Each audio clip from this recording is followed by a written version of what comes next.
가을의 공기는 언제나 묘한 감정을 불러일으킨다.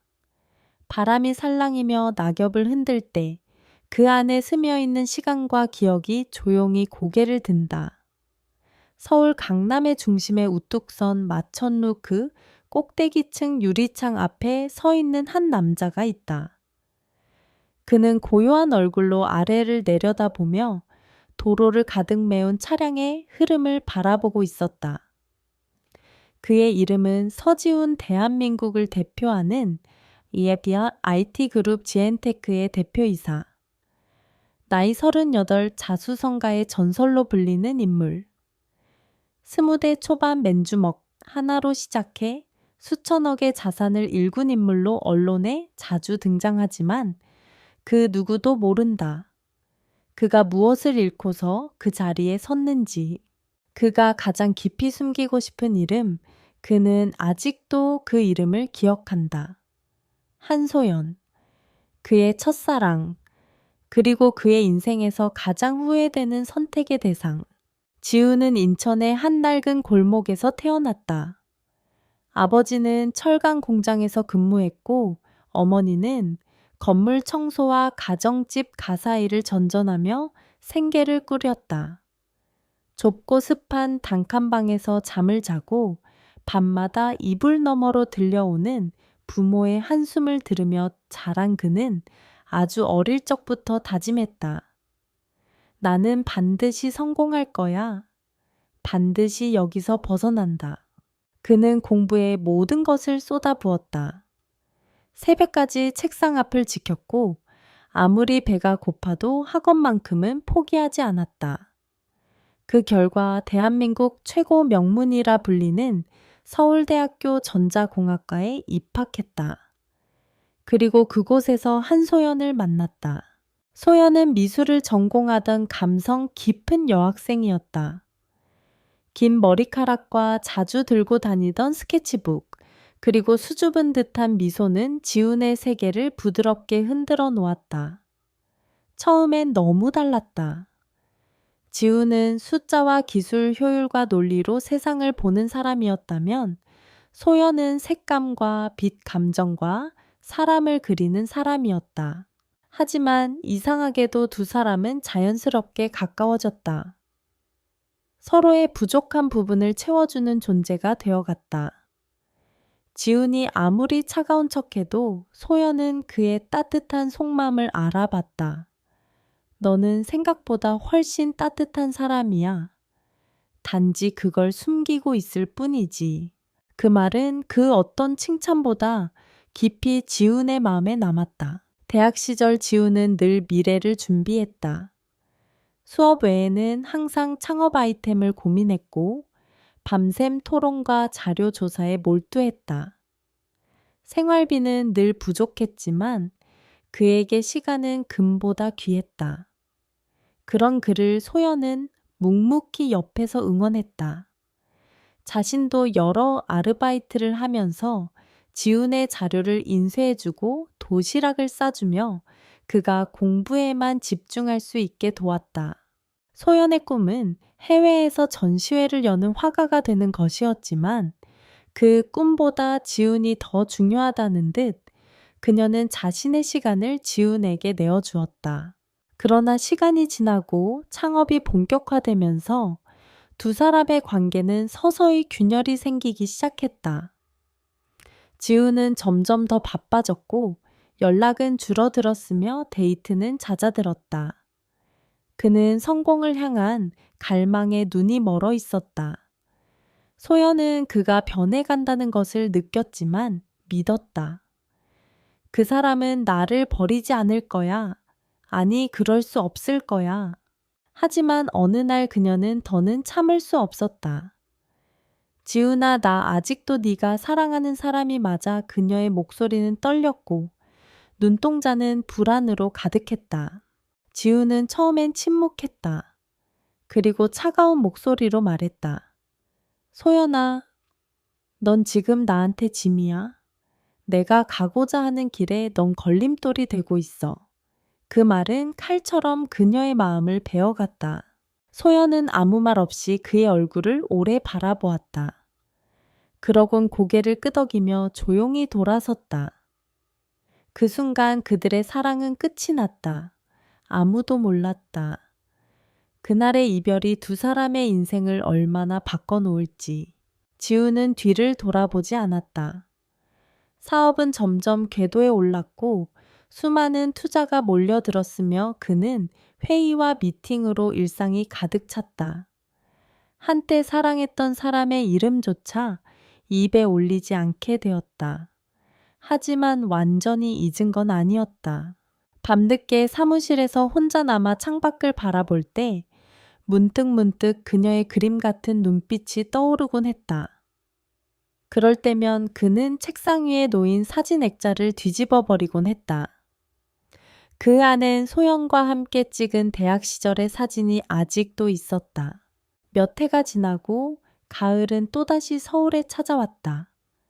거리에 나무짚은 누렇게 물들고 사람들의 옷차림도 두터워지기 시작했다. 서지우는 여전히 바빴다. 아니, 더 바빠졌다. 지엔테크는 국내를 넘어 글로벌 진출을 눈앞에 두고 있었고 그는 회의와 출장 투자 협상으로 하루를 보내는 것이 일상이었다. 그의 집은 청담동의 고급 주택가에 위치한 3층짜리 단독 주택이었다. 거실에는 예술작품이 걸려 있었고 주방엔 최신 가전이 반짝였다. 하지만 이 집은 조용했다. 마치 누군가 오랫동안 말을 걸지 않은 공간처럼 그저 성공이라는 단어로만 채워진 공간이었다. 그날 밤 지우는 소파에 앉아 와인잔을 들고 있었다. TV에선 경제 뉴스가 흘러나왔지만 그는 한마디도 들리지 않았다. 그의 시선은 거실벽 너머 어딘가 먼 곳을 응시하고 있었다. 그리고 그 순간 현관 앞에 놓인 흰 봉투 하나가 그의 시선을 붙잡았다. 그는 천천히 몸을 일으켜 봉투를 집었다. 은은한 꽃무늬가 새겨진 청첩장이었다. 보낸 사람의 이름을 보는 순간 그의 손끝이 떨렸다. 한소연. 그녀였다. 그녀가 보낸 청첩장이었다. 하지만 발신인은 다름 아닌 그의 이름. 서지훈. 그는 깜빡할 뻔했다. 이 청첩장은 자신이 보낸 것이었다. 소연에게. 직접. 며칠 전 그는 결혼을 앞두고 마음이 뒤숭숭했다. 결혼 상대로는 부유한 건설 재벌의 외동딸 민지연. 완벽한 혼사였다. 지엔테크의 사업 확장을 위한 최고의 카드였고 모든 언론도 주목하고 있었다. 하지만 그는 알 수 없는 충동에 휩싸여 직접 소연에게 청첩장을 보냈다. 왜였을까? 자신이 얼마나 성공했는지 보여주고 싶어서였을까? 아니면 마지막으로 그녀의 얼굴을 보고 싶어서였을까? 그는 자신도 알 수 없었다. 다만 마음 한구석이 뻐근하게 아려왔다. 결혼식 당일 서울 강북의 5성급 호텔 프레지던트 그랜드의 연회장은 온통 화려함으로 가득했다. 정치계, 재계, 연예계 인사들이 속속 도착하고 있었고 플래시와 음악이 공간을 채우고 있었다. 지우는 거울 앞에서 넥타이를 매만지며 말없이 숨을 들이쉬었다. 그의 모습은 완벽했다. 맞춤 정장이 잘 어울렸고 매니저는 그에게 축하를 건넸다. 하지만 그의 마음은 고요하지 않았다. 심장이 조금씩 빠르게 뛰기 시작했다. 그리고 그 순간 연회장 입구가 열렸다. 고요함이 공간을 삼켰다. 그녀가 나타나다. 한소연. 다른 누구도 아닌 그녀였다. 검은색 하이힐 크림빛 롱 드레스. 그리고 단정한 웨이브 머리. 그녀는 더 이상 대학 시절의 순수한 여학생이 아니었다. 차분하고 강단 있고 우아한 여인이 되어 있었다. 그러나 모두가 숨을 멈춘 이유는 따로 있었다. 그녀의 양손을 잡고 선 두 명의 소녀. 똑같이 생긴 4살쯤 되어 보이는 쌍둥이. 크고 맑은 눈, 오똑한 코, 도톰한 입술. 어느 누구보다 지훈과 닮은 외모.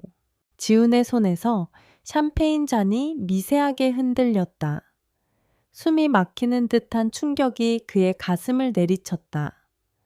그는 그 자리에 얼어붙은 듯 서 있었다. 소연은 조용히 앞으로 걸어 나왔다. 수많은 시선이 그녀에게 그리고 두 아이에게 향했다. 지우는 마치 꿈을 꾸는 듯 어리둥절한 표정으로 그녀를 바라보았다. 아이들 아빠에게 인사하자. 소연의 목소리는 차분했지만 강했다. 그 순간 한 아이가 조심스럽게 입을 열었다. 아빠. 그 두 글자는 그 어떤 말보다 무거운 감정을 그의 가슴에 쏟아부었다. 지우는 뒤로 한 걸음 물러났다. 그리고 그의 모든 과거가 눈앞에 펼쳐졌다. 그날 연회장의 공기는 이상하게 무거웠다. 화려했던 장식도 비싼 샹들리에도 더 이상 빛나지 않았다. 모든 시선이 그녀에게 향했고 그 아이들에게 향했다. 쌍둥이 소녀는 무표정한 듯 서 있었지만 작은 손은 서로의 손을 꼭 붙잡고 있었다. 한 아이는 소연의 옷자락을 꼭 붙들었고 다른 아이는 천천히 지훈을 올려다보았다. 그 눈빛엔 낯섦과 동시에 묘한 끌림이 있었다. 마치 오래전부터 그를 알고 있었던 것처럼. 소연아, 이게 무슨 말이야? 지훈은 입술을 떨며 힘겹게 물었다. 소연은 숨을 고르고 차분하게 말했다. 이 아이들. 당신 아이야, 지훈아. 내 딸이야. 둘 다. 그 말에 연회장은 순식간에 정적에 휩싸였다. 아무도 말하지 않았다. 누구도 웃지도 않았다. 모든 것이 멈춘 듯한 순간이었다. 지우는 그 자리에 얼어붙은 채 말문을 잃었다. 그의 머릿속은 수많은 생각으로 복잡하게 얽혔다. 이건 말도 안 되는 일이다.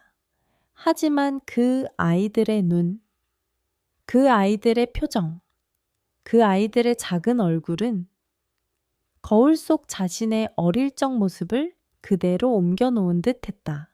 민지연 그날의 신부였던 여인은 한 걸음 다가오더니 지훈을 똑바로 바라보며 물었다. 이 아이들 정말 당신 아이 맞아. 그녀의 목소리는 갈라졌고 두 눈은 충격으로 붉어져 있었다. 지훈은 아무 말도 하지 못했다. 아니, 대답할 수 없었다. 그의 침묵은 곧 인정이었다. 지연은 입술을 깨물며 고개를 돌렸다. 하객들 사이에서도 웅성임이 점점 커져갔다. 이게 사실이라면 대체 왜 지금까지 아무 말도 안 한 거죠? 지연의 목소리는 더는 억눌러지지 않았다. 왜 결혼식 당일 이런 날에 이런 비겁한 방식으로. 그녀의 목소리는 차츰 분노로 번져였다. 하지만 소연은 단호하게 말했다. 나는 결혼을 막으러 온 것이 아니에요. 이 아이들에게 아빠가 있다는 걸 알려주러 온 것뿐이에요. 그리고 그녀는 두 아이를 부드럽게 감싸 안았다. 그 모습은 슬프고도 따뜻했다. 지우는 결국 천천히 무릎을 꿇었다. 모든 사람의 시선이 그를 향했지만 그는 상관없었다. 오직 그 아이들만이 그의 시야에 들어왔다. 그가 잃었던 모든 시간이 눈앞에서 되살아났다. 아빠가 미안해. 정말 미안하다. 그의 목소리는 떨렸고 처음으로 그가 흘리는 눈물을 모두가 보게 되었다. 그는 더는 CEO도 성공한 남자도 아니었다. 단지 자식 앞에서 죄책감을 가진 한 아버지였다. 민지연은 말없이 자리를 떠났다. 드레스 자락이 바닥을 스치며 연회장을 빠져나갔고 그 뒤를 따라 비서들과 사진기자들이 쫓아갔다. 대규모 결혼식은 그렇게 막을 내렸다. 예정된 순서도 케이크 커팅도 축가도 없었다. 그날 대한민국 최고 재벌 중 하나의 결혼식은 사랑보다 큰 진실 앞에서 조용히 무너졌다. 하지만 지훈의 눈엔 하나의 감정만이 남아 있었다. 바로 회한과 그리고 다시 시작하고 싶은 갈망. 결혼식은 파행으로 끝났지만 아무도 더는 말하지 않았다. 호텔 직원들은 조심스레 정리하기 시작했고 하객들도 하나둘 자리를 떴다. 하지만 서지훈은 여전히 무릎을 꿇어오른 채 그 자리에 앉아 있었다. 그 앞엔 두 소녀, 그의 딸들, 그리고 한소연이 있었다. 조용히 그를 바라보던 쌍둥이 중 하나이가 입을 열었다. 아빠, 우릴 안아줄 수 있어요. 작은 목소리. 그러나 그 말은 지훈의 모든 마음을 무너뜨렸다. 그는 조심스레 두 손을 뻗어 아이를 품에 안았다. 따뜻했다. 가늘고 여린 팔 고운 채취 조용히 느껴지는 심장 소리. 모든 것이 그를 진짜 현실로 이끌었다. 그는 지금 아버지였다. 비로소 진짜 가족이 무엇인지 깨달은 순간이었다. 그날 저녁 지우는 조용히 소연과 함께 아이들을 차에 태웠다. 아무 말 없이 도심을 빠져나와 한강 다리를 건넜고 압구정의 저택 앞에 도착했다. 아이들은 처음 보는 큰 집에 놀란 듯 눈을 동그랗게 뜨고 입을 벌렸다. 이게 아빠 집이야. 우와, 궁정 같아. 소연은 아이들의 손을 꼭 잡고 말했다. 오늘만 하루 아빠 집에 가서 놀아보자. 괜찮지? 두 아이는 동시에 고개를 끄덕였다. 그리고 그 집안에 발을 들인 순간 수년간 적막했던 그 공간이 처음으로 사람의 온기를 가졌다. 지우는 부엌에서 조심스레 주스를 꺼내고 아이들이 앉을 수 있도록 작은 방석을 준비했다. 익숙하지 않은 행동들이었지만 그 어느 때보다 진심이었다. 한소연은 그 모습을 조용히 바라보았다. 그의 손끝이 서툴지만 정성스럽다는 것을 그의 눈빛이 여전히 따뜻하다는 것을 느낄 수 있었다. 아이들은 잠시 후에 지훈의 집 안을 구경하기 시작했다. 책장 가득한 서재의 넓은 거실, 조용한 정원. 하지만 그들이 가장 오래 머문 곳은 작고 아늑한 독서방이었다. 좋니다. 그곳엔 동화책이 가득했고 아이들은 눈을 반짝이며 책을 꺼내 들었다. 아빠 이거 읽어줘. 아이 중 한 명이 책을 펼쳐 들고 말했다. 지우는 그 자리에 조심스레 앉아 책을 펴고 읽기 시작했다. 목소리는 조금 떨렸고 억양도 어색했지만 아이들은 집중했다. 무릎 위에 올라앉아 조용히 그의 품에 안긴 채 귀를 기울였다. 한소연은 그 광경을 멀찍이서 바라보며 아주 오랜만에 미소 지었다. 그녀의 마음속 어딘가 작고 조용한 희망이 피어나기 시작했다. 밤이 깊어지자 아이들은 지쳐 잠들었다. 지우는 조용히 담요를 덮어주고 그 옆에 조용히 앉았다. 내가 이 아이들의 삶에 들어갈 자격이 있을까? 그의 목소리는 작았지만 소연은 그 진심을 들을 수 있었다. 자격이 중요한 게 아니에요. 소연은 부드럽게 말했다. 아이들에게 필요한 건 진심이에요. 그리고 지금 당신은 처음으로 진심이 되었네요. 지우는 고개를 끄덕였다. 과거를 되돌릴 수는 없지만 미래를 바꿀 수 있다는 걸 그는 믿고 싶었다. 그날 밤 서지우는 처음으로 진짜 잠을 잤다. 깊고 고요하며 따뜻한 잠. 그는 혼자가 아니었고 그는 이제 아버지였다. 다음 날 아침 서지우는 알람보다 먼저 눈을 떴다. 햇살이 커튼 틈 사이로 은은하게 스며들었고 어제까지는 단 한 번도 느껴보지 못했던 평온이 온몸을 감쌌다. 그는 일어나 조심히 방문을 열었다. 거실 한쪽 소파에 곤히 잠든 두 아이. 작은 손을 서로 맞잡고 자고 있는 모습은 마치 한 장의 그림 같았다. 그 옆에서 가볍게 이불을 덮어주던 소연이 눈을 떴다. 일찍 일어났네요. 이상하게 마음이 가벼워요. 지우는 조심스레 미소 지었다. 그 웃음은 그의 얼굴에서 오랜만에 찾아온 표정이었다. 그날 그는 하루를 온전히 아이들과 보내기로 했다. 출장도 회의도 투자 미팅도 모두 미뤘다. 비서가 놀라 전화를 걸어왔지만 그는 단호했다. 오늘은 내게 가장 중요한 약속이 있어. 지우는 아이들을 데리고 근처 공원으로 향했다. 화창한 날씨 속 아이들은 즐겁게 그네를 타고 미끄럼틀을 오르내렸다. 처음엔 어색했던 지훈도 점차 미소를 되찾았다. 아이가 웃으면 그도 웃었고 아이가 넘어지면 반사적으로 달려가 손을 잡았다. 그는 몰랐다. 자신 안에 이렇게 따뜻한 본능이 숨어 있었는지. 벤치에 앉아 아이들이 노는 모습을 지켜보던 그는 소연에게 물었다. 소연아, 내가 아이들 곁에 있어도 될까? 소연은 한참을 아이들을 바라보다 대답했다. 그건 내가 정할 수 있는 게 아니야. 아이들이 어떻게 받아들이느냐에 따라 달라질 거야. 지우는 고개를 끄덕였다. 그리고 아이들에게 다가가 무릎을 꿇고 말했다. 혹시 오늘 아빠랑 함께 저녁 먹을래요? 아이들은 서로 눈을 마주보더니 살짝 고개를 끄덕였다. 그 작은 고개 끄덕임 하나에 지우는 마음속 깊이 벅차올랐다. 저녁이 되자 그는 직접 앞치마를 두르고 주방에 섰다. 재료를 익숙지 않은 손으로 다듬고 간을 보고 처음으로 아이들을 위해 요리를 만들었다. 한소연은 말없이 그 모습을 지켜보다 작게 웃었다.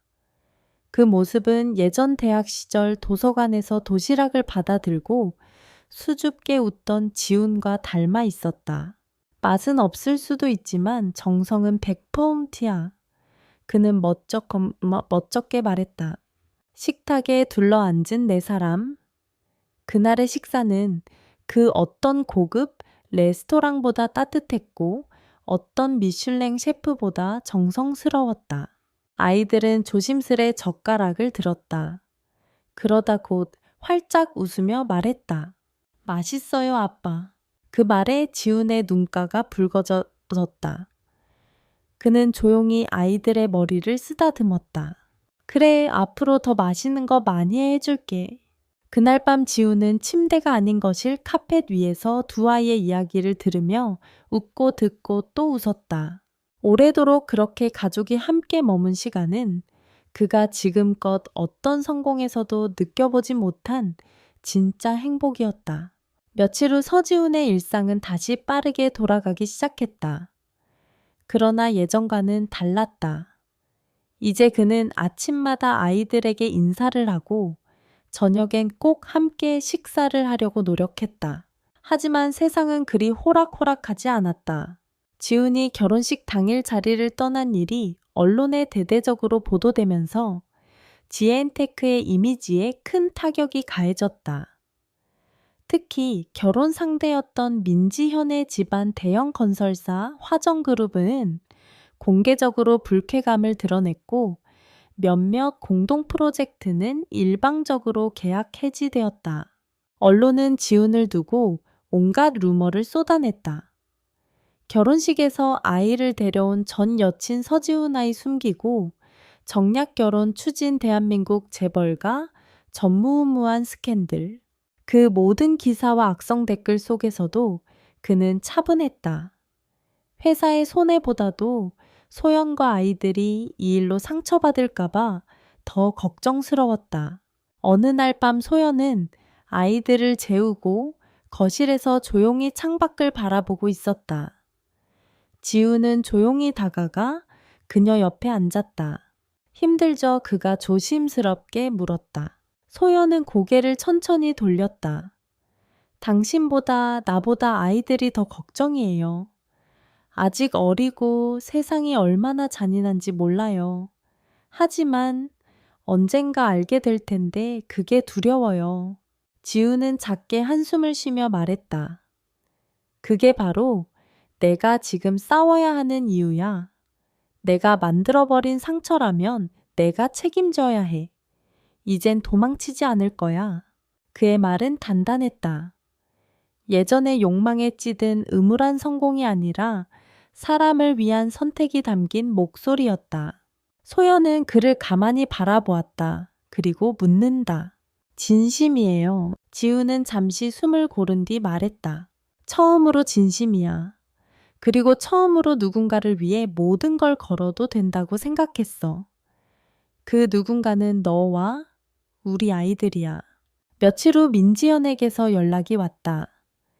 지우는 사무실이 아닌 개인 사택 근처 한적한 카페에서 그녀를 만났다. 지연은 고급 정장을 차려입고 평소처럼 완벽한 태도를 유지하고 있었다. 그러나 그녀의 눈빛은 예전과 달랐다. 냉소적이고 싸늘했다. 정말 후회 안 해요. 화정그룹과의 관계, 수조원의 프로젝트, 그 모든 걸 다 버리고 아버지가 되는 거요. 지우는 흔들리지 않고 말했다. 후회 안 해. 그건 돈으로 살 수 없는 것들이니까. 지연은 웃었다. 그러나 그 웃음은 씁쓸함으로 가득했다. 그 말 나중에 무너질 때도 할 수 있을까요? 그럴지도 몰라. 하지만 내가 무너지더라도 내 아이들은 지켜낼 거야. 지훈의 말에 지연은 아무 말도 하지 못했다. 잠시 후 그녀는 조용히 자리를 떴다. 그날 이후 지훈은 모든 외부 압력에 맞서 싸우기 시작했다. 그리고 무엇보다 그는 매일 밤 아이들의 손을 잡고 잠이 들었다. 처음으로 그는 지켜야 할 이유가 생긴 남자가 되었다. 시간은 빠르게 흘렀고 어느덧 봄이 다가왔다. 눈 덮인 정원은 초록빛으로 물들었고 아이들은 더욱 활기차졌다. 그날은 특별한 날이었다. 바로 쌍둥이 자매 서하은과 서하진의 5번째 생일. 그리고 그들이 처음으로 아빠와 함께 맞는 생일이었다. 서지우는 새벽부터 분주해했다. 직접 풍선을 불고 케이크를 주문하고 정원의 작은 파티 공간을 꾸몄다. 직원들은 그런 그의 모습에 놀라면서도 따뜻하게 도왔다. 그는 그 어떤 회의보다 그 어떤 계약보다 이 날을 더 중요하게 생각했다. 그날 오후 소연은 아이들과 함께 생일 드레스를 입고 나타났다. 혜은이는 하늘색 리본이 달린 원피스를 하진이는 연분홍색 드레스를 입고 있었다. 두 아이는 아빠가 꾸며놓은 풍선과 꽃 장식을 보고 눈을 반짝였다. 와, 진짜 공주님 파티 같다. 아빠가 다 한 거야. 지우는 쑥스럽게 고개를 끄덕이며 미소 지었다. 우리 공주님들을 위한 날이니까. 파티는 조촐했지만 누구보다 따뜻했다. 지우는 직접 아이들에게 생일 노래를 불러주었고 소연은 예쁜 사진을 남기기 위해 여기저기서 셔터를 눌렀다.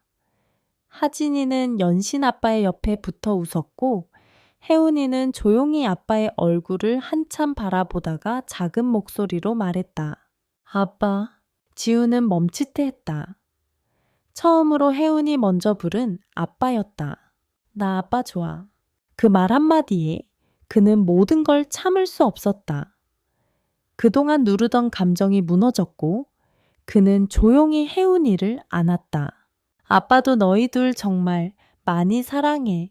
그 순간 서지우는 비로소 완전한 가족이 되었음을 느꼈다. 누군가를 지키고 누군가의 웃음에 울컥하고 자신이 누군가의 전부가 된다는 것. 그것이야말로 인생의 가장 큰 성공임을 알게 되었다. 파티가 끝난 뒤 아이들은 지쳐 잠들었고 소연과 지우는 마당의 벤치에 나란히 앉았다. 밤바람은 차가웠지만 마음은 이상하게 따뜻했다. 오늘 아이들 정말 행복해했어요. 소연이 조용히 말했다. 지우는 하늘을 바라보며 대답했다. 내가 줄 수 있는 걸 이제야 알았어요. 이젠 두렵지 않아요. 누군가를 위해 사는 게 얼마나 가치 있는 일인지. 소연은 한참을 침묵하다가 그를 바라보며 말했다. 지훈 씨, 그렇게까지 바뀐 당신을 보게 될 줄 몰랐어요. 그는 조용히 웃었다. 나도요. 예전엔 모든 걸 얻기 위해 사랑을 버렸는데 이젠 사랑을 지키기 위해 모든 걸 내려놓을 수 있을 것 같아요. 소연은 고개를 끄덕이며 작게 말했다. 그게 어른이 되는 거죠? 그리고 진짜 가족이 되는 거고요. 그 말에 지우는 다시 하늘을 올려다보았다. 어느새 밤하늘엔 별이 반짝이고 있었다. 그는 알았다. 지금 이 순간 그는 인생에서 가장 빛나는 밤을 살고 있다는 것을.